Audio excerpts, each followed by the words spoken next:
Just a few months back, Paul was playing a very different game, a 400-metre runner destined for his second Olympic Games. He'd even written a song, and while recording Set Ready Go for SOCOG's album with Rob and Rick, this world junior medalist and dual Commonwealth Games finalist went right off track. Oh, he came to the door, we couldn't turn him away, you know. He looked very hungry then. That's when he was training, you know, 6 hours a day. I said, do you do anything else except run down the track? He said, yeah, I sing, I play guitar, I play harmonica. I said, oh, well, you better come to rehearsal just in case the Sydney Olympics don't work out. And he came down and he could sing and play better than anyone in the band, so we had to have him. You're in some pretty elite company out there. Yeah, I know.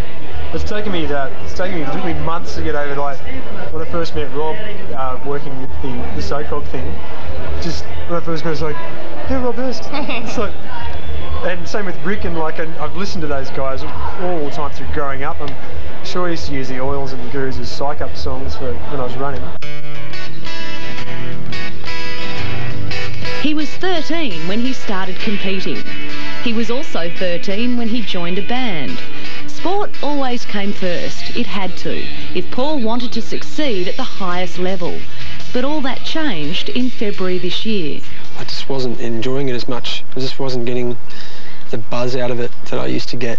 He quit running, focusing more and more on his own band, The Allies, and his heroes, the Ghost Riders.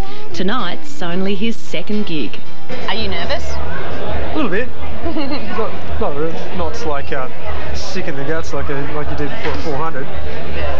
It's just too much fun up there. You probably feel a lot better at the end of this too than you would after running 400. Yeah, hyper. This is Olympic athlete Paul Greene.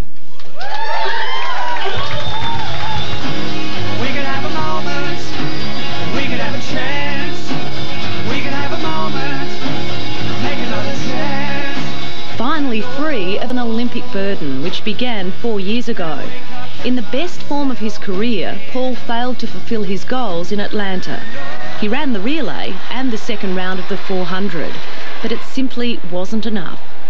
I was really bitter about the whole Olympic experience, partly because I did badly, and I learnt a lot about just the way it works, and you know, it can make or break you. It's true when they say, it's a cliche, but that's very true.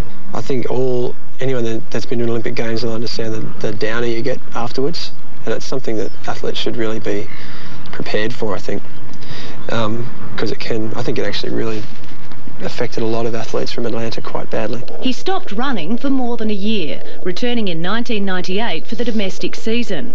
But back then he didn't have the musical break he has now, and he's never been happier. Yeah, he's very talented, and it's something like that none of us can do, so to see someone that we know so well go